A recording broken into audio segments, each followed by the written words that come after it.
앵무새 죽이기 제21장. 그녀는 수줍은 듯이 난간에 멈춰 테일러 판사님의 주의를 끌기를 기다렸다. 그녀는 새 앞치마를 메고 있었고 한 손에 봉투 하나를 들고 있었다. 테일러 판사님이 그녀를 보시고는 물으셨다. 캘퍼니아가 아닌가? 그렇습니다, 판사님. 이 쪽지를 핀치 변호사님께 전해드릴 수 있을까요? 판사님, 아무런 관계가 없어요. 이 재판과는 말이지요. 테일러 판사님은 고개를 끄덕이셨고 아빠는 아줌마에게서 봉투를 받아들었다. 아빠는 봉투를 열어 읽어보고는 말씀하셨다. 재판장님, 이 편지는 제 누이한테서 온 겁니다. 그녀 말로는 우리 집 애들이 행방불명이 되었다는군요. 정오에 나가서 지금껏 나타나지 않는다고요. 저를... 에티커스, 그 애들이 어디 있는지 안다네. 바로 저기 위쪽 흑인 발코니에 있다네. 정확히 오후 1시 18분부터 거기에 있었지. 언더우드 아저씨가 큰 소리로 말씀하셨다. 아빠가 고개를 돌려 위쪽을 쳐다보셨다. 잼, 거기서 내려오거라. 그러고 나서 아빠가 판사님께 뭐라고 말씀하셨지만 우리는 들을 수가 없었다. 우리는 사이크스 목사님을 가로질러 넘어서 계단 아래로 내려왔다. 아빠와 아줌마가 아래층에서 우리를 맞으셨다. 아줌마는 화가 나 보였고 아빠는 피곤해 보이셨다. 오빠가 흥분하여 뛰었다. 우리가 이겼지요. 그렇지 않아요? 아직 모른다. 아빠가 짤막하게 대답하셨다. 너희들 오후 내내 여기에 있었던 거야? 아줌마와 함께 집에 가서 저녁 먹거라. 그리고 그냥 집에 있어. 아빠, 제발요. 법정으로 다시 돌아가게 해주세요. 아빠, 제발 판결을 듣게 해주세요. 오빠가 사정했다. 배심원들이 퇴장했다가 곧 다시 들어올지 몰라. 아직은 알 수 없어. 하지만 아빠의 태도가 부드러워진 것을 느낄 수 있었다. 하긴 지금까지 모든 걸 들었으니 나머지를 들어도 상관없겠지. 이렇게 하기로 하자. 너희들 모두 저녁을 먹고 다시 돌아오는 거다. 밥을 천천히 먹거라. 그래도 중요한 대목은 놓치지 않을 테니까. 그리고 배심원들이 그때까지도 퇴장해 있으면 우리와 함께 기다리면 되고. 하지만 너희가 돌아오기 전에 끝날지도 모르겠구나. 그 사람을 그렇게 빨리 석방해 줄 거라고 생각하세요? 아빠는 뭐라고 대답하려고 입을 열었다가 도로 다무시고는 우리 곁을 떠나가셨다. 나는 사이크스 목사님이 우리 자리를 맡아주기를 간절히 기도했지만 배심원들이 퇴장하면 사람들이 자리에서 일어나 떼를 지어 나오는 것을 기억하고는 기도하기를 그만두었다. 오늘 밤 잡화점과 오케이 카페와 호텔이 꽤나 북적될 것 같았다. 물론 그들이 저녁밥을 가져오지 않았다면 말이다. 캘퍼니아 아줌마는 우리를 데리고 집을 향해 당당히 걸었다.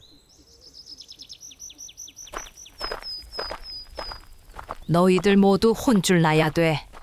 애들이 그런 걸 모두 듣고 있었다니. 잼도령, 여동생을 그런 재판에 데리고 가서는 안 된다는 것쯤은 알아야 하지 않겠어? 알렉산드라 고모님이 아시면 기절초풍 하실걸? 아이들이 듣기에 어림도 없는 이야기지. 가로등이 켜졌고 우리는 그 아래를 지나면서 화가 잔뜩 나 있는 아줌마의 옆모습을 힐끔 쳐다보았다.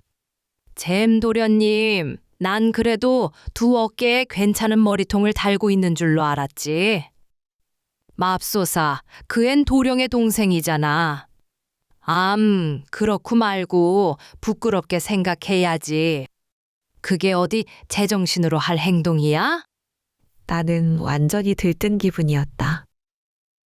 너무나 많은 일이 너무나 빨리 일어나는 바람에 그것을 정리하려면 아마 몇 년은 걸릴 것 같았다. 지금 아줌마가 그토록 아끼는 오빠에게 야단치고 있는 거였다. 저녁에는 또 어떤 놀랄 일이 벌어질까? 오빠는 킬킬거리며 웃고 있었다. 아줌마, 그 이야기 듣고 싶지 않으세요?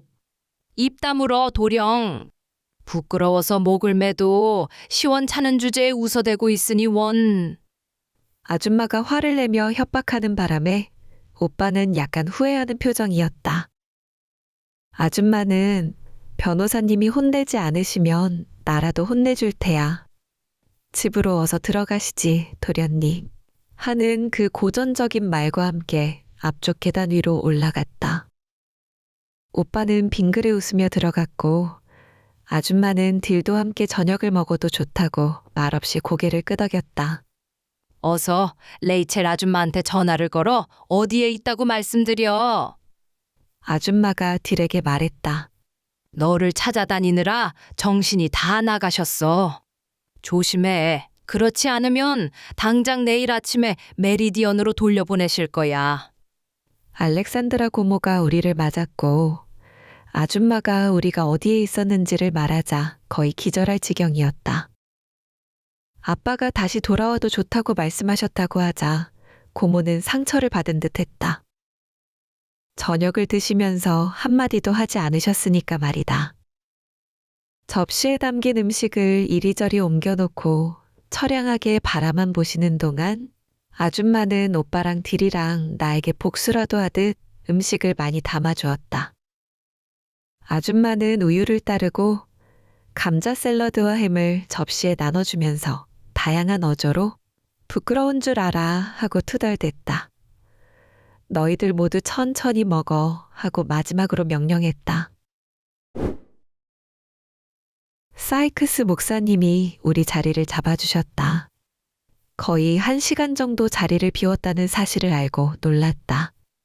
또한 법정이 사소한 변화가 있었을 뿐 우리가 자리를 비울 때와 똑같다는 사실을 발견하고도 놀랐다. 배심원 자리가 비어 있었고 피고도 자리에 없었다. 테일러 판사님도 자리에 안 계셨지만 우리가 자리를 잡자 돌아오셨다. 거의 아무도 움직이지 않았네. 배심원이 퇴장할 때 몇 사람만이 움직였단다.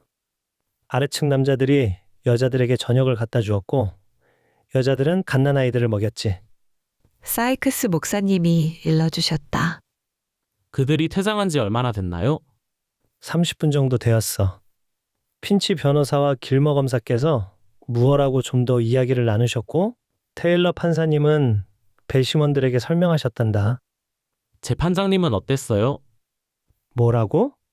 아, 재판장님은 잘하셨어. 난 조금도 불만이 없지. 그분은 아주 공평하신 분이니까. 그들에게 이렇게 믿으면 한 가지 판결을 내리고 저렇게 믿으면 다른 판결을 내리라고 하셨어. 내 생각엔 재판장님은 약간 우리 쪽으로 기우시는 것 같아. 사이크스 목사님은 머리를 긁적거리셨다. 오빠가 미소를 지었다. 그분은 어느 한쪽으로 기울어지시면 안 되지요, 목사님. 하지만 상관없어요. 우리가 이긴 것과 다름없으니까요. 우리가 들은 진술을 두고 어떤 배심원들이 유죄 판결을 내릴 수 있겠어요?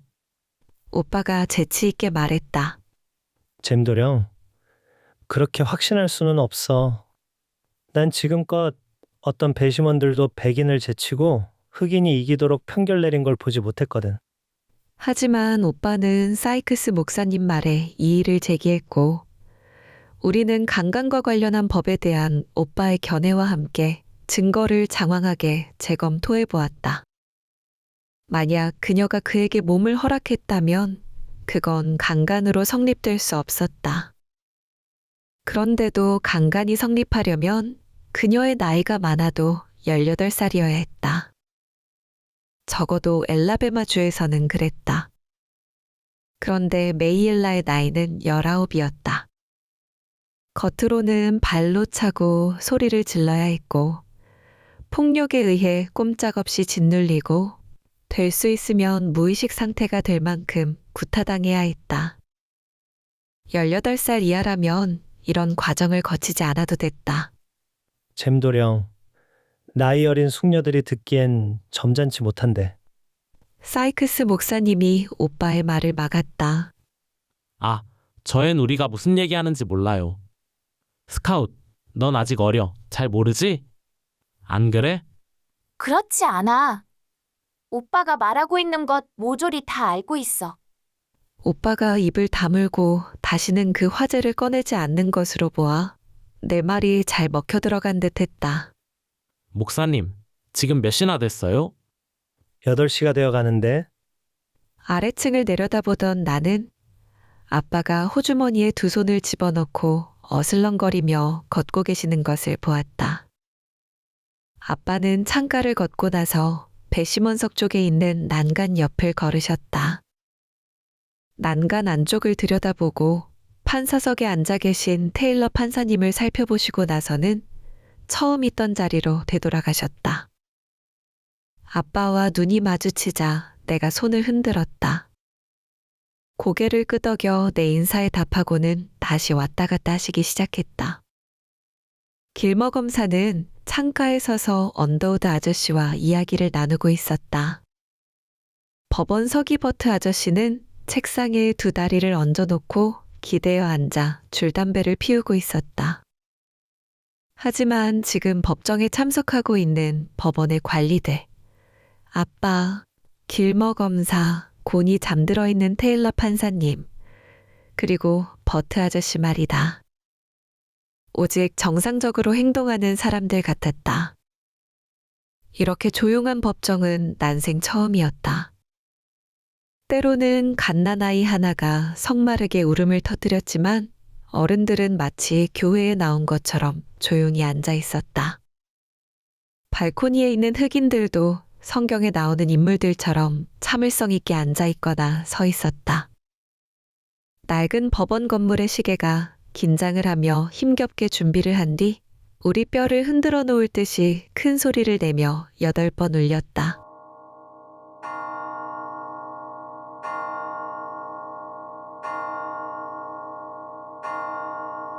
법원 시계가 11번째 울릴 때에는 나는 거의 감각을 잃고 있었다.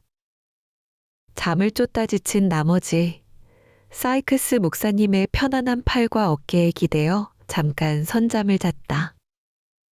눈을 뜨고 아래층을 내려다보며 사람들 머리에 집중하여 깨어 있으려고 무척 애를 썼다.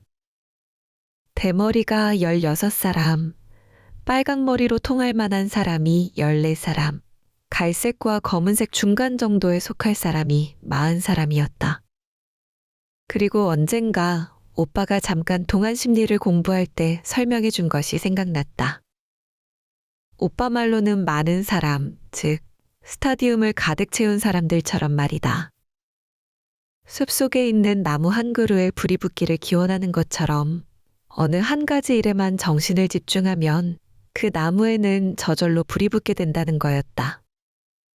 그래서 나는 아래층에 있는 모든 사람들이 톰 로빈슨을 풀어주는 일에 정신을 집중하기를 기원했다. 하지만 그들도 나처럼 피곤하다면 아마 별 효과가 없으리라는 생각이 들었다. 딜은 머리를 오빠 어깨에 기댄 채 달콤하게 잠을 자고 있었고 오빠는 가만히 있었다. 너무 오래 걸리는 것 같지 않아? 스카웃, 정말 그래. 오빠가 기쁜 듯이 대답했다. 한데 오빠 말투로 봐서는 5분밖에 지나지 않은 것 같은데? 오빠는 눈썹을 치켜 올렸다. 네가 잘 이해 못하는 일도 있어. 나는 너무 피곤해 입씨름할 기운조차 없었다. 하지만 그때 나는 상당히 깨어 있었던 것 같다. 그렇지 않다면 내 머릿속에 조금씩 스며들어오는 듯한 이상한 느낌을 받지 않았을 거다. 지난 겨울에 경험한 것과 크게 다르지 않았다. 밤은 더운데도 몸이 덜덜 떨렸다. 이런 느낌이 점점 커지더니 마침내 법정 안의 공기가 마치 추운 2월 아침과 똑같아졌다. 앵무새가 침묵을 지키고 있고 모디 아줌마네 새 집에서 목수들이 망치질을 멈추며 이웃에 있는 모든 나무문들이 레들리 아저씨네 집의 문처럼 굳게 닫혀있는 바로 그런 아침 말이다. 누구를 기다리기라도 하듯 길거리는 인적이 뚝 끊긴 채 텅 비어 있었고 법정 안은 사람들로 입추의 여지가 없었다.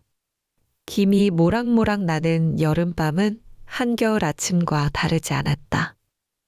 법정에 들어와 아빠와 이야기를 나누고 계신 헥테이트 아저씨는 긴 장화를 신고 점퍼를 입고 있을지도 모른다. 아빠는 조용히 왔다 갔다 하던 것을 그만두시고 이제는 의자 아래 가로대에 한 발을 올려놓고 계셨다. 테이트 아저씨가 하는 말을 들으면서 아빠는 한 손으로 허벅지를 위아래로 문지르고 계셨다. 테이트 아저씨가 금방이라도 핀치 변호사님 해치우시지요 하고 말씀하실 것만 같았다. 하지만 테이트 아저씨는 권위가 실린 쩡쩡 울리는 목소리로 이 법정에서는 질서를 유지해 주시기 바랍니다 하고 말씀하셨고 아래층 사람들은 고개를 들어 올렸다. 테이트 아저씨가 법정에서 나가 톰 로빈슨을 데리고 돌아왔다. 톰을 아빠 옆에 있는 그의 자리에 안내하고는 아저씨도 그 옆에 섰다. 테일러 판사님은 갑자기 잠에서 깨어나 몸을 곧게 펴고 앉아 텅 비어있는 배심원석을 바라다 보셨다. 그 다음에 일어난 일은 마치 꿈과 같았다. 비몽사몽간에 배심원들이 마치 물속에서 헤엄치는 사람처럼 움직이며 돌아오는 모습이 보였다. 테일러 판사님의 목소리가 저 멀리서 아주 작게 들려왔다. 나는 오직 변호사의 아이만이 볼 수 있는 그 어떤 것, 그 아이만이 지켜볼 수 있는 어떤 것을 보았다. 그것은 마치 아빠가 길거리로 걸어 나와 소총을 어깨에 올려놓고 방아쇠를 당기시는 모습을 지켜보는 것과 같았다. 하지만 줄곧 지켜보다가 총에는 탄환이 한 발도 장전되어 있지 않다는 사실을 깨달았을 때 느끼는 그런 당혹감 같은 거였다. 어떤 배심원도 자기가 유죄라고 선고한 피고를 결코 쳐다보는 법이 없다. 이 법정의 배심원들도 들어와서는 어느 한 사람도 톰 로빈슨을 쳐다보지 않았다. 배심원 대표가 종이 한 장을 테이트 아저씨에게 건넸고 아저씨는 그것을 서기에 건넸으며 서기는 다시 그것을 판사님께 건넸다. 나는 두 눈을 꼭 감았다. 테일러 판사님이 배심원들의 편결을 읽어내려 가셨다. 유죄, 유죄, 유죄, 유죄. 나는 오빠를 슬쩍 바라보았다. 발코니 난간을 꽉 붙잡고 있는 오빠의 두 손이 백지장같이 하얗게 되었다. 유죄라는 한마디 한마디가 마치 어깨 사이에 꽂히는 날카로운 비수인 듯 오빠는 어깨를 움찔거렸다. 테일러 판사님이 뭐라고 말씀하고 계셨다. 손에 망치를 들고 계셨지만 아직 사용하지는 않으셨다. 아빠가 책상 위에 있는 서류를 가방 속에 밀어 넣으시는 모습이 어렴풋이 보였다. 가방을 찰칵 닫고는 법원 서기에게 다가가 뭐라고 말씀하신 뒤 길머 검사에게 고개를 끄덕이셨고 그러고 나서는 톰 로빈슨에게 가서 뭐라고 속삭이셨다. 아빠는 의자 뒤에서 웃옷을 벗겨 어깨에 걸치셨다. 그리고 일반 출구가 아닌 다른 문을 통해 법정을 나오셨다. 지름길로 집에 가시고 싶은 듯 했다. 왜냐하면 남쪽 출구를 향해 빠른 걸음으로 중간복도를 따라 내려오셨기 때문이다. 아빠가 문 쪽으로 걸어가실 동안 나는 아빠의 머리끝을 보았다. 아빠는 위쪽을 올려다보지 않으셨다. 그때 누군가가 나를 흔들었다.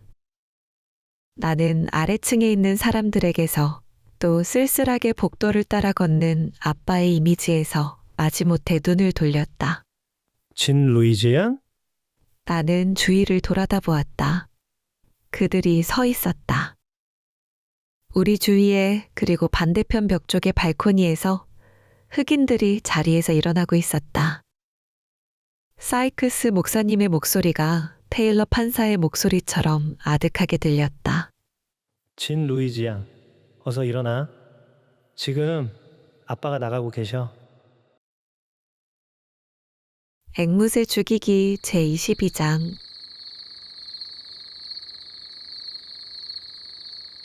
이번에는 오빠가 울 차례였다. 기뻐하는 군중을 헤치고 나오는 동안 오빠의 얼굴은 화가 나 흐른 눈물 자국으로 얼룩져 있었다. 말도 안 돼. 아빠가 우리를 기다리고 계신 광장 모퉁이로 가는 동안 계속 오빠가 중얼거렸다. 아빠는 아무런 일도 일어나지 않았다는 표정으로 가로등 아래에 서 계셨다. 조끼 단추는 잠겨 있었고 칼라와 넥타이도 다시 단정하게 매여 있었으며 시계줄도 반짝거렸다. 아빠는 다시 옛날의 냉정한 모습을 되찾으셨다. 아빠, 그건 옳지 않아요. 잼, 네 말이 맞아. 그건 옳지 않지. 우리는 집을 향해 걸어갔다. 알렉산드라 고모가 기다리고 계셨다. 고모는 화장 가운을 입고 계셨는데 맹세코 그 속에는 코르셋을 입고 있음에 틀림없었다. 오빠, 정말 안 됐어요. 고모가 나지막하게 말씀하셨다. 아빠를 오빠라고 직접 부르는 것을 한 번도 들어본 적이 없기 때문에 나는 제모발을 훔쳐보았지만 오빠는 그 말을 듣고 있지 않았다. 오빠는 아빠를 올려다보고 나서 마룻바닥을 쳐다보았고 나는 오빠가 톰 로빈슨의 유죄 판결이 어떤 식으로든지 아빠 책임이라고 생각하는 것은 아닌가 싶었다. 괜찮은 거죠? 고모가 오빠를 가리키며 물었다. 지금 당장은 괜찮아. 그에겐 조금 힘겨웠을 거야. 아빠는 대답하시고는 한숨을 내쉬었다. 난 그만 가서 자야겠어. 혹시 아침에 일어나지 않아도 깨우지 마라. 무엇보다도 먼저 현명한 처사가 아니었다고 생각해요. 이 애들을 알렉산드라, 이곳은 이 애들의 고향이야. 애들에게 늘 이런 식으로 해왔어. 그 문제에 대처하는 방법을 배우는 편이 더 좋지. 그렇다고 법원에까지 가서 진흙탕에 뒹굴 필요는 없잖아요. 선교회의 차 모임이나 메이콘 군이나 서로 다를 게 없어. 에티커스. 알렉산드라 고모의 두 눈에 근심의 빛이 감돌았다. 난 오빠가 이 문제로 괴로워하리라고는 추호도 생각하지 않았어요. 난 괴로워하고 있지 않아. 다만 피곤할 뿐이지. 자러 가야겠어. 아빠, 오빠가 우울한 목소리로 불렀다. 아빠가 문간에서 돌아서셨다. 잼, 무슨 일이냐? 그들이 어떻게 그럴 수가 있어요? 어떻게 말이에요? 나도 몰라. 하지만 그들은 그렇게 했어. 전에도 그랬고, 오늘 밤도 그랬고, 앞으로도 또다시 그럴 거다. 그럴 때면 오직 애들만이 눈물을 흘리는 것 같구나. 잘 자거라. 하지만 아침이 되면 모든 일이 늘 나아지는 법이다. 아빠는 보통 때처럼 일찍 일어나 거실에서 모빌 레지스터지를 읽고 계셨고 바로 그때 우리가 비틀거리며 들어갔다. 오빠가 졸린 듯한 입술로 물으려고 애쓰는 그 질문이 오빠의 아침 얼굴에 그대로 드러났다. 아직은 걱정할 때가 아니야. 우리가 식당으로 들어갈 때 아빠가 오빠를 안심시켜 주셨다. 아직 끝나지 않았어. 아직 상고가 남아있고 우리는 거기에 기대를 걸 수 있어. 맙소사, 캘퍼니아, 이게 다 뭐지? 아빠는 아침 식사 접시를 쳐다보고 계셨다. 오늘 아침 톰 로빈슨의 아버지가 이 닭고기를 보내주셨지요. 그래서 그걸 요리했어요. 고맙게 잘 먹겠다고 전해줘. 백악관에서도 닭고기로 아침 식사를 하지 않을 텐데. 아니, 이건 또 뭐야? 고기말이 요리예요. 저 아래 호텔에서 에스텔이 보내왔어요. 눈이 휘둥그레가지고 아빠가 아줌마를 올려다보았다. 그러자 아줌마가 말했다. 변호사님, 잠깐 오셔서 부엌에 무엇이 있는지 보시는 게 좋겠습니다. 우리는 아빠를 따라 나갔다. 부엌 테이블에는 가족 모두를 파묻고도 남을 만한 음식이 가득 쌓여 있었다. 소금에 절인 돼지고기며 토마토며 콩이며 심지어는 머루까지 있었다. 아빠는 소금에 절인 돼지 무릎고기 그릇을 보시고는 빙그레 웃으셨다. 너희들 고모가 식당에서 이걸 먹게 해줄까? 오늘 아침에 와보니 뒤쪽 계단 주위에 놓여 있었지요. 저들은 변호사님께서 하신 일을 고맙게 생각하고 있는 겁니다. 저들이 주제 넘은 짓을 하고 있는 게 아니죠? 아빠의 두 눈에 눈물이 글썽거려 잠시 동안 말을 잇지 못하셨다. 그분들께 고맙다고 전해주구려. 그분들께 전해줘. 잊지 말고 말이야. 다시는 이렇게 해서는 안 된다고. 요즘처럼 너무나 어려운 때에. 아빠는 부엌에서 식당으로 돌아가셔서 알렉산드라 고모에게 미안하다고 말씀하시고는 모자를 쓰고 읍내로 나가셨다. 딜이 복도를 걸어오는 소리가 들렸고 캘퍼니아 아줌마는 아빠가 건드리지도 않으신 아침을 식탁에 그냥 남겨두었다. 토끼처럼 냠냠거리며 딜이 어쩌녁일에 대해 레이첼 아줌마가 어떻게 반응을 보였는지 털어놓았다. 만약 누군가가 바위에 머리를 부딪히고 싶다면 그건 바로 에티커스 핀치 변호사일 거라고 했다는 거다. 이모한테 말씀드리고 가는 건데 그랬어. 닭다리 하나를 뜯으며 딜이 큰 소리로 말했다. 하지만 오늘 아침은 별로 말씀하시는 것 같지 않았어. 지난밤에 내가 어디 있는지를 걱정하느라고 잠을 제대로 주무시지 못했다는 거야. 보안관도로 찾아달라고 하려 했지만 그 사람은 법정에 가 있었다고 말이야. 딜, 이모에게 말하지 않고서는 이제 그만 작작 돌아다녀. 그건 네 이모를 화나게 할 뿐이야. 딜이 참을성 있게 한숨을 내쉬었다. 얼굴이 파래질 때까지 내가 어디에 간다고 말씀드렸지. 이모는 옷장에서 너무나 많은 뱀을 발견하실 뿐이야. 매일 아침 식사로 술을 마셔. 2잔 가득 마시는 걸 나는 알고 있지. 내 눈으로 똑똑히 보았으니까. 딜, 그런 식으로 말하지 마라. 어린아이한테는 어울리지 않아.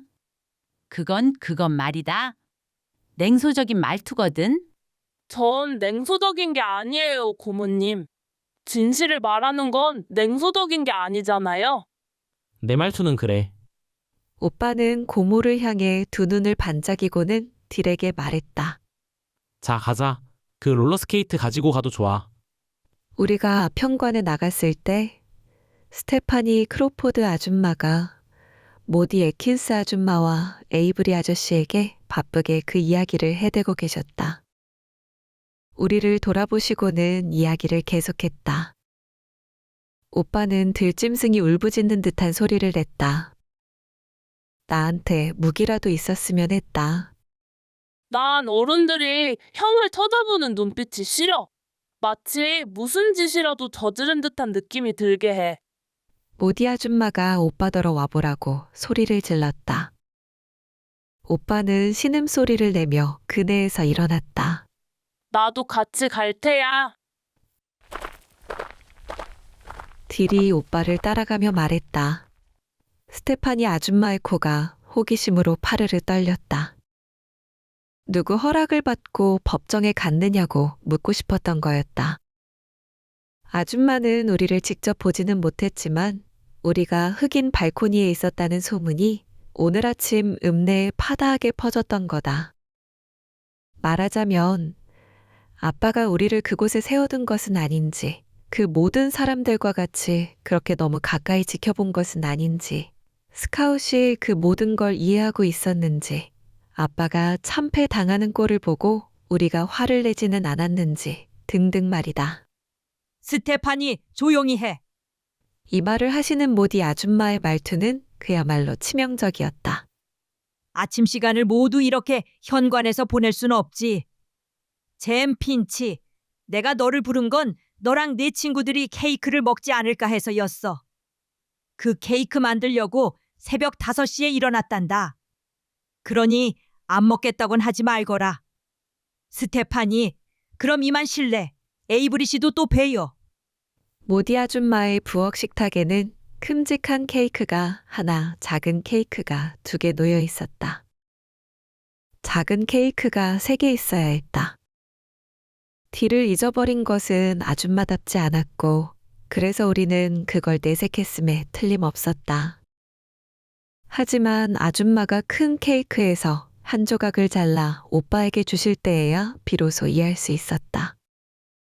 케이크를 먹으면서 우리는 이것이 모디 아줌마가 자신에 관한 한 아무것도 달라진 게 없다고 말씀하시는 방법이라는 걸 깨닫게 되었다. 아줌마는 우리를 지켜보시며 부엌 의자에 조용히 앉아 계셨다. 갑자기 아줌마가 말씀하셨다. 잼, 너무 마음 아파하지 마라. 세상 만사란 겉에 보이는 것처럼 그렇게 나쁘지 않단다. 집안에서 모디 아줌마가 무언가 길게 말씀하고 싶으실 때에는 을에 무릎 위에 손가락을 펴시고 틀니를 다시 고정시켰다. 아줌마는 지금도 그렇게 하셨고 우리는 잠자코 기다렸다. 난 그저 이 세상에는 우리를 대신해 유쾌하지 않은 일을 하도록 태어난 사람들이 있다고 말해주고 싶었다. 너희 아빠가 바로 그런 사람 중에 한 분이셔. 오, 그래서요. 오빠가 소리를 내었다. 내게 오 그래서요 라고 말하지 마라. 오빠의 숙명론적인 말투를 알아듣고 모디 아줌마가 대답하셨다. 아직은 나이가 어려. 내가 말하는 것을 충분히 이해하지는 못할 거야. 오빠는 반쯤 먹은 케이크를 쳐다보더니 말했다. 누에고치 안에 들어있는 번데기 같아요. 정말이에요. 따뜻한 곳에서 포근히 감싸인 채 잠들어 있는 어떤 것 말이에요. 메이콤 사람들은 이 세상에서 가장 훌륭한 사람들이라고 전 늘 생각했지요. 적어도 겉으론 그렇게 보였거든요. 우린 이 세상에서 가장 걱정 없는 사람들이란다. 우린 좀처럼 기독교인이 되기를 강요받지 않지만 강요받을 땐 우리한테는 너희 아빠 같은 분이 계셔. 오빠가 후회하듯 빙그레 웃었다. 나머지 국민들도 그렇게 생각하면 얼마나 좋을까요? 얼마나 많은 사람들이 그렇게 생각하는지 알면 아마 놀랄걸. 그게 누군데요? 오빠의 목소리가 갑자기 커졌다. 이 읍내에서 조금이라도 톰 로빈슨을 도와주려고 한 사람이 누구죠? 누가 그랬냔 말이에요? 우선 너희 아빠의 흑인 친구들이 있고 또 우리 같은 사람들이 있잖아. 테일러 판사님 같은 분도 있고 핵 테이트 아저씨 같은 분도 있지. 잼 그만 먹고 생각 좀 해보거라. 테일러 판사님이 그 청년을 변호하도록 너희 아빠를 임명한 것이 우연한 일이 아니라는 생각이 들지 않았니? 테일러 판사님이 너희 아빠를 임명한 데는 그럴 만한 까닭이 있다는 걸 말이야. 이것은 곰곰이 생각해 볼 일이었다. 법정이 임명하는 관선 변호사는 좀 더 경험을 쌓을 필요가 있는 메이콤 군의 가장 신출내기 변호사 맥스웰 그린 아저씨가 맡는 것이 관례였다. 맥스웰 그린 변호사가 마땅히 톰 로빈슨의 사건을 맡았어야 했다. 모디 아줌마가 계속 말씀하고 계셨다. 좀 더 생각해봐. 그건 우연이 아니었어. 지난밤에 난 현관에 앉아서 기다리고 있었어. 너희 모두가 인도를 따라 걸어오는 것을 지켜보려고 기다리고 있었던 거야. 그렇게 기다리면서 이런 생각이 들었단다. 애티커스 핀치는 이길 수 없어. 그럴 수 없을 거야. 하지만 그는 그런 사건에서 배심원들을 그렇게 오랫동안 고민하게 만들 수 있는 이 지역에서 유일한 변호사야. 그러면서 나는 또 이렇게 혼자서 생각했단다. 우리는 지금 한 걸음을 내딛고 있는 거야. 아기 걸음마 같은 것이지만 역시 걸음임에는 틀림없어. 말하기는 쉽지요. 기독교를 믿는 어떤 판사와 변호사도 이교도적인 배심원들을 보상할 수는 없어요. 제가 잘하는 대로. 그게 바로 네가 네 아빠의 뒤를 이어 해야 할 일이란다. 우리는 모디 아줌마네 새로 만든 시원한 계단을 내려와 햇살 속으로 들어갔다. 에이브리 아저씨와 스테파니 크로포드 아줌마가 여전히 이야기를 나누고 계셨다. 그들은 인도 아래로 걸어갔다가 스테파니 아줌마네 집 앞에 서 계셨다. 레이첼 아줌마가 그들을 향해 걸어가셨다. 나는 크면 어릿광대가 될 거야. 오빠랑 나는 가던 길을 갑자기 멈췄다. 그래, 맞아. 광대가 되는 거야. 웃는 것 말고는 사람들에 대해 이 세상에서 내가 할 수 있는 일은 하나도 없어. 그래서 서커스단에 들어가 배가 터지도록 실컷 웃을 거야. 딜, 너는 지금 거꾸로 알고 있는 거야. 광대들은 언제나 슬퍼. 그들을 보고 웃는 건 관객이란 말이야. 그럼 난 새로운 종류의 광대가 될래. 무대 한가운데 서서 관객들을 쳐다보고 웃을 거야. 저기 좀 봐. 딜이 손가락으로 가리켰다. 누구나 할 것 없이 빗자루를 타고 다니고 있음에 틀림없어. 레이첼 아줌마는 벌써 그러고 계시잖아. 딜의 말이 맞기라도 하듯 스테파니 아줌마와 레이첼 아줌마가 우리들 향해 거세게 손을 흔들어대고 계셨다. 오, 맙소사. 저걸 보지 못했다면 서운할 뻔했네. 오빠가 속삭였다. 뭔가 잘못되어 있었다. 에이브리 아저씨가 계속 재채기를 해대는 바람에 얼굴이 빨갛게 되었고 우리가 다가가자 인도에서 거의 날려갈 것만 같았다. 스테파니 아줌마는 흥분해서 몸을 부르르 떨고 있었고 레이첼 아줌마는 딜의 어깨를 붙잡았다. 뒷마당에 가서 꼼짝 말고 있어. 위험한 일이 일어나고 있으니까. 레이첼 아줌마가 말했다. 왜 그러세요? 아직 듣지 못했어? 읍내 온통. 바로 그 순간 알렉산드라 고모가 문간에 나와 우리를 부르셨지만 너무 늦었다. 우리에게 그 이야기를 들려준 것은 바로 스테파니 아줌마였다. 오늘 아침 밥 이웰 씨가 우체국 모퉁이에서 아빠를 붙잡고 얼굴에 침을 뱉고는 목숨을 걸고라도 아빠를 해치우겠다고 협박했다는 거였다. 앵무새 죽이기 제23장. 밥 이웰이 씹는 담배를 씹지 않았으면 좋았을걸. 아빠는 이 사건을 두고 이렇게 말씀하실 뿐이었다. 하지만 스테파니 크로포드 아줌마에 따르면 아빠가 막 우체국을 나서려는데 이웰 씨가 다가와 욕을 하고 침을 뱉고 죽이겠다고 협박했다고 한다.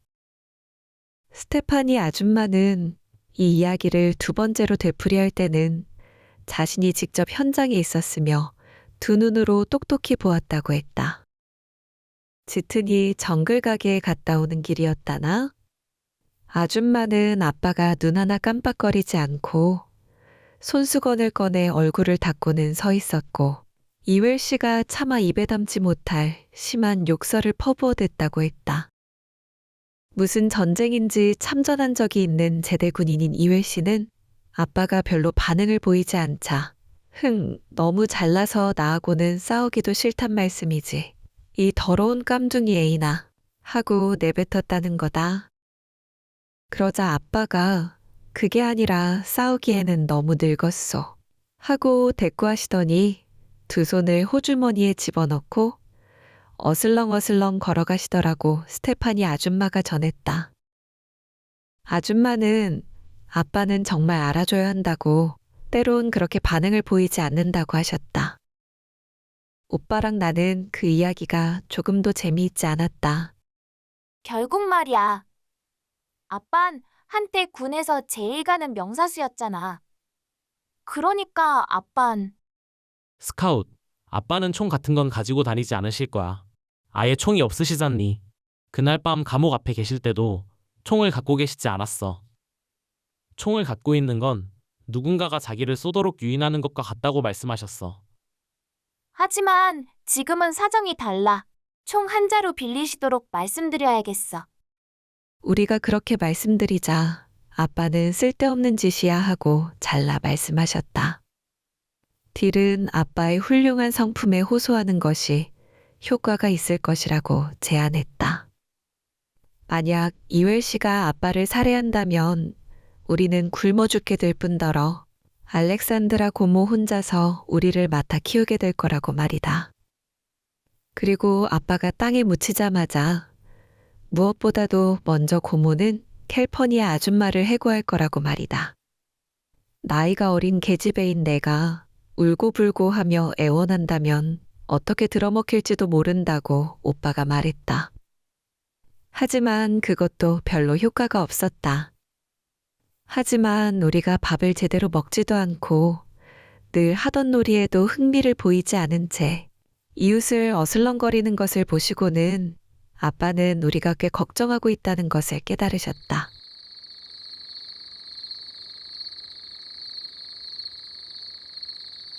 어느 날 저녁 아빠는 오빠에게 새로 나온 미식축구 잡지 한 권을 사주시면서 기분을 돌리려고 하셨다. 오빠가 페이지를 그냥 획획 넘겨보고 옆에 던지자 아빠가 물으셨다. 잼, 도대체 뭐 때문에 그러는 거냐? 오빠가 단도직입적으로 대답했다. 이회 씨 때문이에요.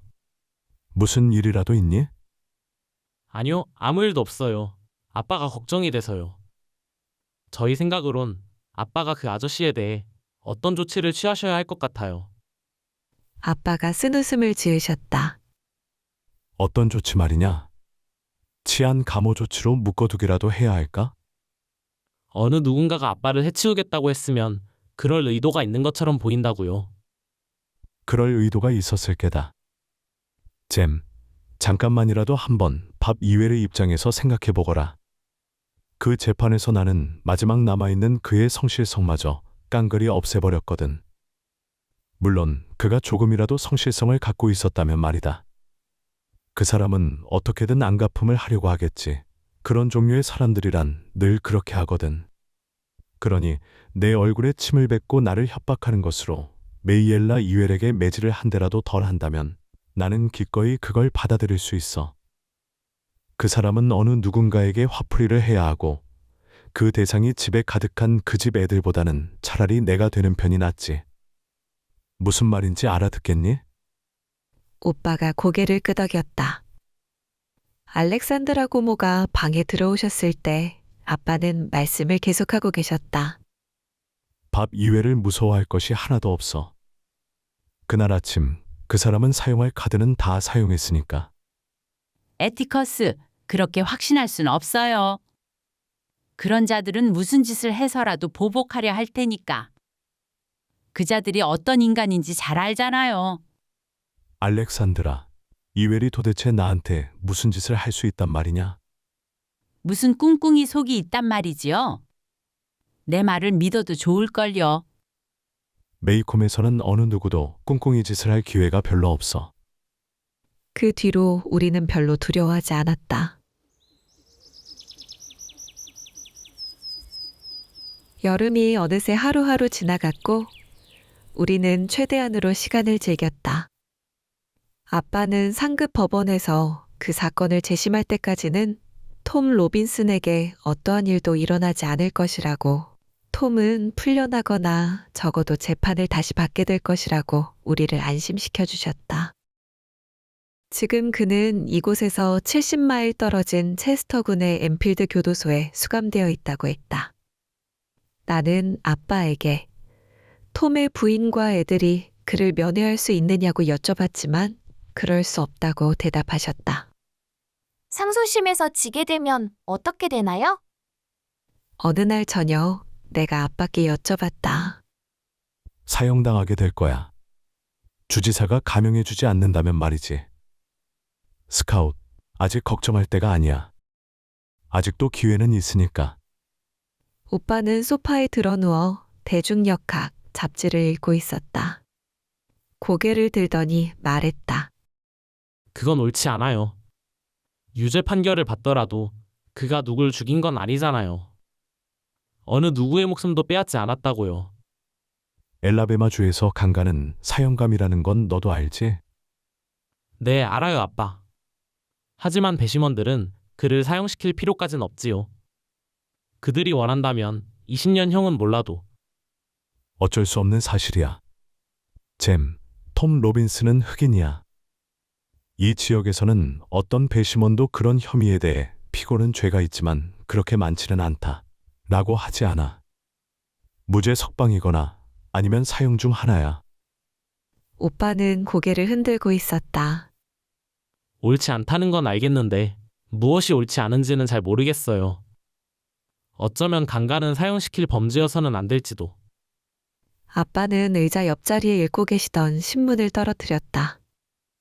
강간에 관한 법률에 대해 조금도 이의가 없지만 주 정부가 순전히 정황적인 증거만 가지고 사형을 내릴 것을 요구하고 배심원이 그렇게 하기로 판결을 내렸을 때 그 법률에 대해 강한 의혹을 느꼈다고 말씀하셨다. 아빠는 나를 힐끔 쳐다보고 내가 귀를 기울이고 있는 것을 아시고는 좀 더 쉽게 설명해 주셨다. 내 말은 말이다.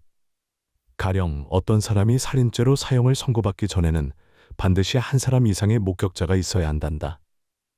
누군가가 맞아요. 내가 그 현장에 있었고 그가 권총을 뽑는 걸 내 눈으로 직접 보았어요. 하고 말할 수 있어야 한다는 말이지.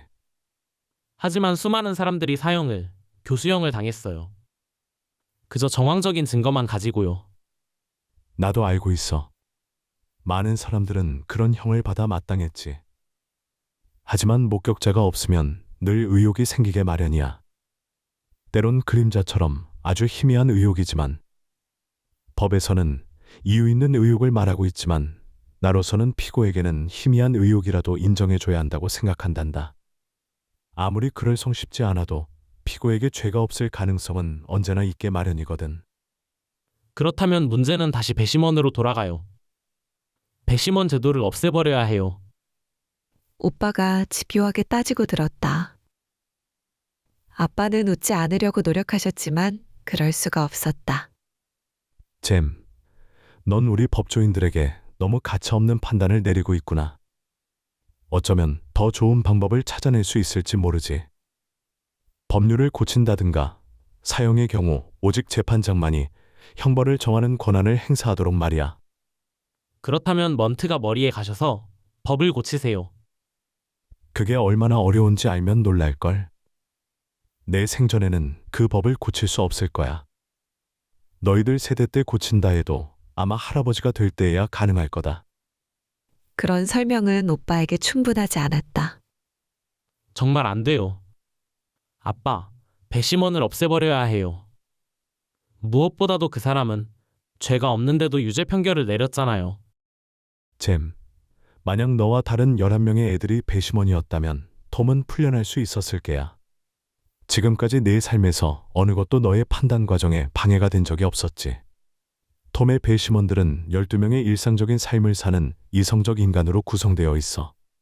하지만 넌 그들과 이성 사이에 뭔가가 끼어드는 것을 본 거야. 그날 밤 감옥 앞에서 네가 본 것도 이와 똑같은 거였지. 그 패거리가 발길을 돌렸을 때 그들은 이성적 인간으로서 그렇게 한 것이 아니야. 그들은 우리가 거기 있었기 때문에 되돌아간 것뿐이지. 이 세상에는 사람들이 이성을 잃는 경우가 종종 있단다. 아무리 애써도 공정할 수만은 없는 거야. 우리 법정에서 백인의 말과 흑인의 말이 서로 엇갈리면 이기는 쪽은 언제나 백인 쪽이지. 비열하지만 그게 현실인 걸 어쩌니. 그건 옳지 않아요. 한 주먹으로 무릎을 가볍게 내리쳤다. 그런 증거만 가지고 한 인간에게 유죄를 선고할 순 없어요. 그럴 순 없다고요. 너희들은 그럴 수 없었지만 그들은 그렇게 할 수 있었고 또 실제로 그렇게 했다. 네가 나이를 먹으면 먹을수록 더욱더 그런 일을 보게 될 거야. 무지개 색깔 중 어떤 피부색을 하고 있건 한 인간이 평등하게 대접받을 수 있는 곳이 하나 있다면 그것은 바로 법정이란다. 하지만 사람들은 자신의 원한을 배심원서까지 가지고 가게 마련이지. 네가 나이를 먹으면 먹을수록 일상생활에서 매일 백인들이 흑인들을 속이는 걸 보게 될 거다. 하지만 너에게 말해주고 싶은 게 있다. 이 말을 잊지 않았으면 좋겠다. 흑인을 속이는 백인은 그 백인이 누구이건 아무리 돈이 많은 사람이건 아무리 명문 출신이건 쓰레기 같은 인간이야. 아빠는 너무나 조용히 말씀하셨기 때문에 쓰레기 같은 인간이라는 마지막 말이 우리들 귀에 쟁쟁하게 울렸다. 내가 고개를 들어보니 아빠의 얼굴이 격해 보였다. 흑인의 무지를 이용하는 저질 백인보다 구역질나게 하는 건 없단다. 절대로 바보 같은 짓을 해서는 안 된다. 그 모든 것이 쌓이면 언젠가는 그 대가를 톡톡히 치르게 될 테니까. 그런 일이 너희들 세대에 일어나지 않으면 좋으련만. 오빠는 머리를 극적거리더니 갑자기 눈을 크게 떴다. 아빠, 우리나 모디 아줌마 같은 사람들이 배심원이 될 수는 없는 거예요? 메이콤 사람들이 배심원이 되는 걸 한 번도 보지 못했어요. 배심원들은 하나같이 저 멀리 숲속에 사는 사람들이에요. 아빠는 흔들 의자에 앉아 몸을 뒤쪽으로 기댔다. 무슨 이유에서인지 아빠는 오빠를 흐뭇하게 생각하시는 것 같았다. 언제쯤 네가 그런 생각을 하나 했지. 그럴 만한 이유가 아주 많지. 무엇보다도 모디 아줌마는 배심원이 될 수 없는 것이 여자라서. 엘라베마주에선 여자는 배심원이 될 수 없단 말이에요? 나는 갑자기 화가 치밀어 올랐다. 그렇단다. 톰의 사건처럼 지저분한 사건으로부터 연약한 여자들을 보호하려는 것이겠지. 게다가 아빠가 빙그레 웃으셨다. 아마 한 사건도 완전하게 처리하지 못할걸. 여자들은 질문에 대느라고 계속 재판을 방해할 테니까 말이야. 오빠랑 내가 웃었다. 모디 아줌마가 배심원이 된다면 아마 정말 가관일 거다. 휠체어를 타고 있는 듀보스 할머니는 또 어떨까? 존 테일러, 연필 좀 작작 두들기시지. 이 사람에게 물어볼 것이 있구먼. 하고 말씀하시는 듀보스 할머니의 모습을 떠올려 보았다. 어쩌면 우리 조상들은 현명했음에 틀림없다. 아빠가 계속 말씀하셨다. 우리 같은 사람들은 말이다. 자업자득이지. 우리는 보통 우리에게 합당한 배심원을 갖게 마련이거든. 우선 첫째, 실속 차리는 메이콤 시민들은 재판에 관심이 없지. 둘째, 두려워하고 있고, 그러니 왜 두려워해요? 그게 말이다. 가령 레이첼 아줌마 자동차에 모디 아줌마가 다쳤고 그 손해 배상금을 링크디스 아저씨가 결정해야 한다고 치자. 링크 아저씨는 자기 가게의 어느 아줌마 고객도 잃고 싶지 않으시겠지? 그래서 아저씨는 테일러 판사님에게 배심원이 될 수 없다고 말할 테지. 왜냐하면 배심원석에 앉아있는 동안 가게를 돌봐줄 사람이 없기 때문이라고 말이야. 그러면 테일러 판사님은 그 아저씨를 배심원에서 빼줄 수밖에 없거든. 화를 내면서 면제해 줄 때도 있어. 아저씨는 왜 두 아줌마 중 한 분이 가게의 발을 끊는다고 생각하시는 거예요? 레이첼 아줌마는 그럴 테지만 모디 아줌마는 그러지 않을 거야. 하지만 아빠, 배심원은 비밀 투표를 하잖아요. 아빠가 껄껄 웃으셨다. 잼, 아직 공부를 한참 더 해야겠는걸. 배심원은 비밀 투표를 하도록 되어 있지. 하지만 배심원이 되면 어떤 사건에 대해 자신이 판단을 내려 의견을 발표해야만 한단다. 남자들은 그렇게 하는 걸 싫어하지. 때론 기분이 좋지 않거든. 톰의 배심원들은 너무 성급하게 판단을 내렸던 거예요. 아빠는 손가락으로 시계 주머니를 만지작거리셨다. 아니, 그건 그렇지 않아. 우리보다는 아빠 스스로에게 말씀하시는 듯 했다. 그래서 나도 꽤나 생각을 했단다. 한데 그건 시작에 지나지 않을지도 몰라. 배심원들은 판결을 내리는데 몇 시간이나 걸렸어. 어쩌면 필연적인 판결이었기 때문일 거야. 하지만 보통 때라면 단지 몇 분이면 충분하거든. 그런데 이번엔 아빠는 갑자기 말을 멈추시고는 우리를 쳐다보셨다. 배심원 중에는 꽤나 시간을 소모시킨 한 사람이 있었다는 사실을 알고 싶어 할지도 모르겠구나. 처음에 그 배심원은 피고를 즉시 무죄 석방할 것을 부르짖었단다. 그게 누구예요? 오빠가 놀라서 물었다. 아빠는 두 눈을 반짝거렸다. 말해선 안 되지만 이것만은 말할 수 있어. 그 사람은 내 올드세럼 친구네 집안 사람이었지. 커닝햄 집안 사람 중에 한 사람이라고요? 그중 한 사람이라니. 전 그 사람들 한 사람도 알아보지 못했어요. 농담이겠지요? 오빠는 곁눈질로 아빠를 쳐다보았다. 그들 친척 중 한 사람이야. 육감일 뿐 정확히 맞춘 건 아니지. 단지 육감으로 예측한 것뿐이야. 정확히 맞출 수도 있었겠지만 그러진 못했어. 맙소사. 그를 죽이려고 할 때는 언제고 또 지금 와서는 그를 풀어주려고 하다니. 죽었다. 깨어나도 이해 못할 사람들이에요. 오빠가 존경스러운 눈빛으로 말했다. 아빠는 우리가 그 사람들에 대해 알 필요가 있다고 하셨다. 커닝햄 집안 사람들은 신대륙에 이주해 온 뒤로 어느 누구로부터도 어느 것 하나 취하거나 손을 댄 적이 없다고 말씀하셨다. 또 한 가지는 일단 그들에게서 존경을 받게 되면 그들은 온갖 정성을 다해 충성한다는 거였다. 그날 밤만 해도 아주 막연한 느낌이었지만 그들이 핀치 가문에 대해 꽤 존경심을 갖고 감옥을 떠나갔다는 느낌이 들었다고 하셨다.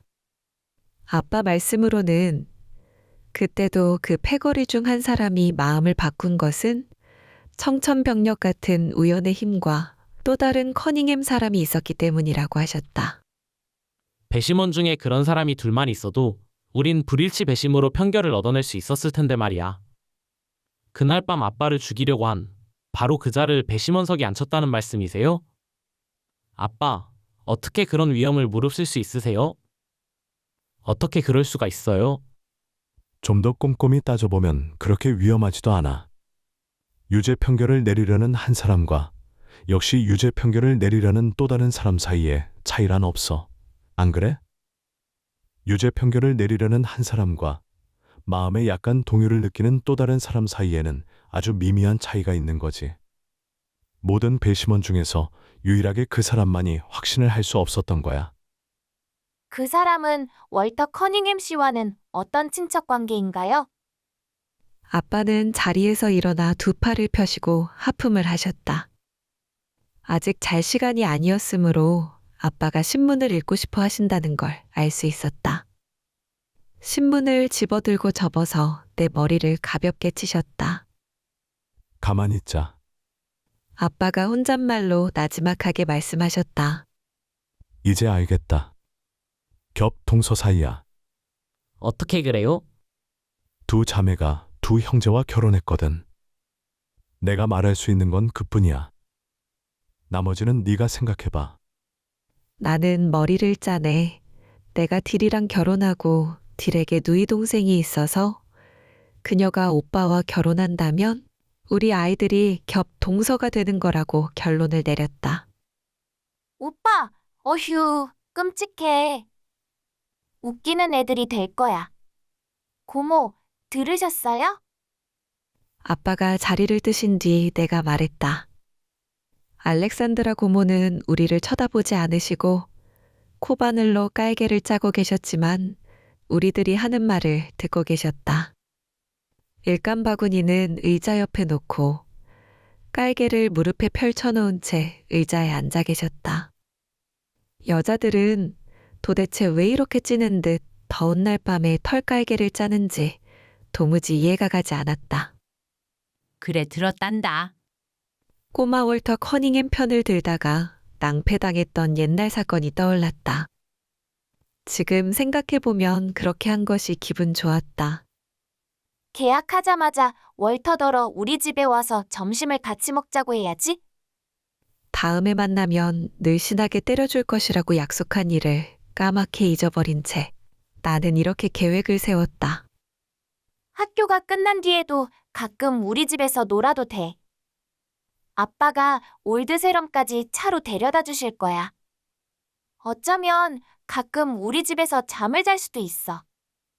안 그래, 오빠? 그 일은 좀 더 생각해 보기로 하자꾸나. 고모에게 그 말은 약속이 아니라 늘 협박과 다름없었다. 놀라서 나는 고개를 고모 쪽으로 돌렸다. 고모, 왜 안 돼요? 좋은 사람들이에요. 고모는 바느질할 때 쓰시는 안경 너머로 나를 쳐다보셨다. 진 루이즈, 나도 마음속으로 그들이 좋은 사람들이라고 생각해. 하지만 그 사람들은 우리와 같은 부류의 사람이 아니지. 스카웃, 고모 말씀은 그 사람들이 건달이라는 거야.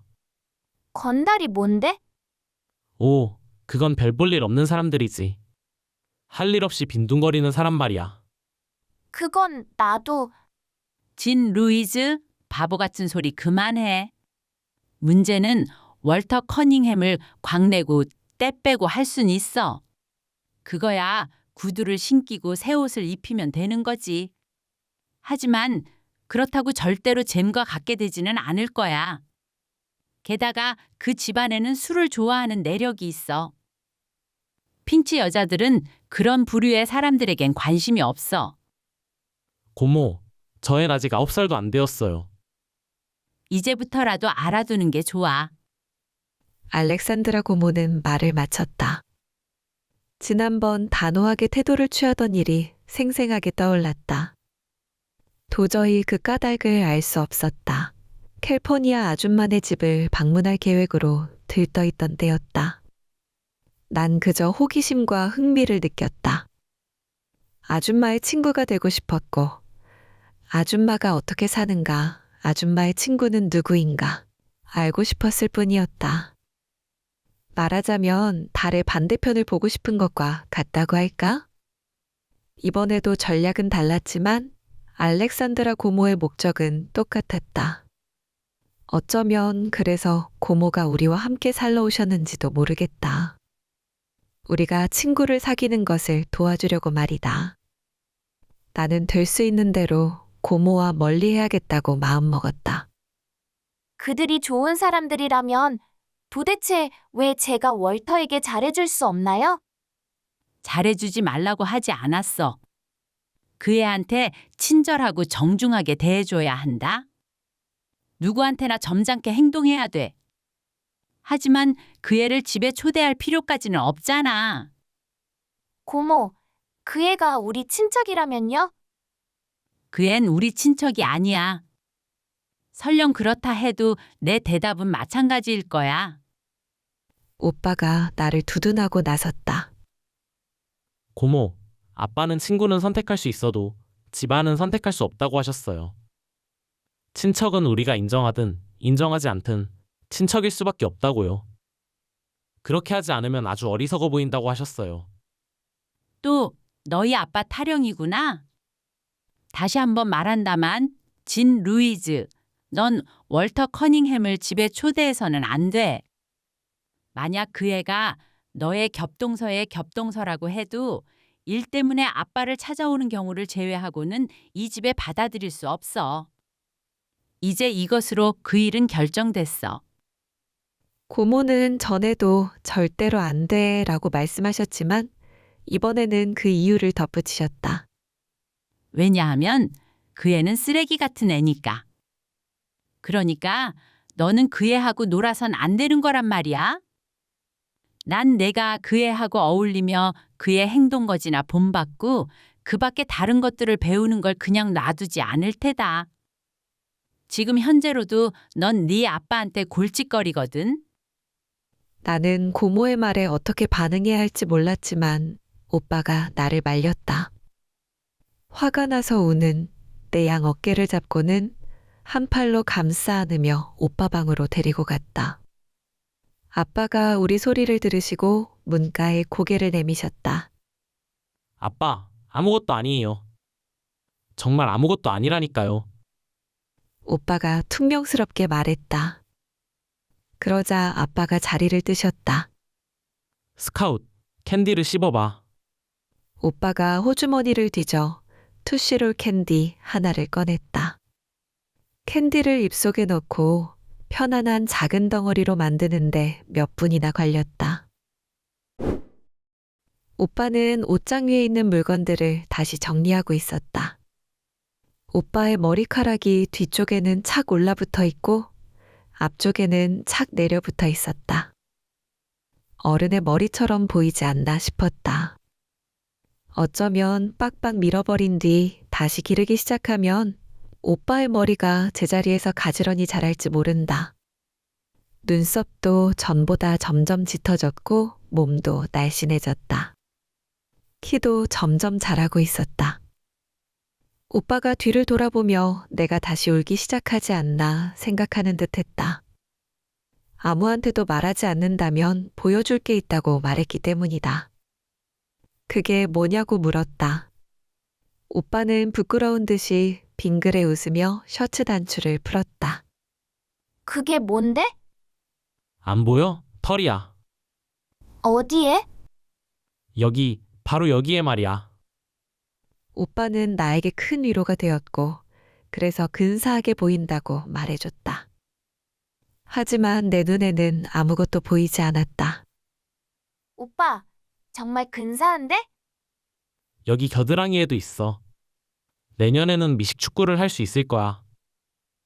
스카웃, 고모를 화나게 하지 마. 오빠가 나더러 고모를 화나게 하지 말라고 한 것이 바로 어제 같았다. 고모는 여자애들에게 익숙하지 않으셔.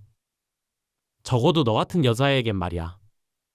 고모는 너를 숙녀로 만들려고 하시는 거야. 바느질이나 그런 것 배울 수 없겠니? 어휴, 끔찍해. 고모는 날 좋아하지 않으셔. 문제는 그거야. 하지만 난 상관 안 해. 오빠, 나를 화나게 한 건 월터 커닝햄을 쓰레기 같은 애라고 부른 거였지. 내가 아빠한테 골칫거리라는 말이 아니었어. 우린 언젠가 그 문제를 해결했잖아. 아빠한테 내가 골칫거리냐고 여쭤봤더니 별로 그렇지 않다고 하셨거든. 기껏해야 아빠가 언제나 해결할 수 있는 골칫거리라고 하셨어. 그러니 아빠를 괴롭히는 것에 대해 조금도 신경 쓸 필요가 없다고 말이야. 그게 아니야. 월터 때문이었던 거야. 오빠, 그 앤 쓰레기가 아니야. 그 앤 이웰 집안 애들하고는 차원이 달라. 오빠는 발로 차서 구두를 벗고는 두 다리를 침대에 올려놓았다. 베개에 몸을 받치고는 독서등을 켰다. 스카웃, 너 이거 알아? 이제 모두 알겠어. 최근에 생각에 생각을 거듭해서 알아낸 거야. 이 세상에는 네 부류의 인간이 있어. 우리나 이웃 사람같이 평범한 사람들이 있고, 숲속에 사는 커닝햄 집안 사람 같은 사람들이 있고, 쓰레기장에 사는 이외 집안 사람 같은 사람들이 있고, 흑인들이 있어. 중국 사람들이나 저 아래 볼드윈 군에 살고 있는 호녀라들은 어떻게 하고? 내 말은 메이콩 군에서만 말이야. 솔직히 말하면 우리 같은 사람들은 커닝햄 집안 사람들을 별로 좋아하지 않아. 커닝햄 집안 사람들은 이웰 집안 사람들을 좋아하지 않고, 이웰 집안 사람들은 흑인들을 증오하고 경멸하지.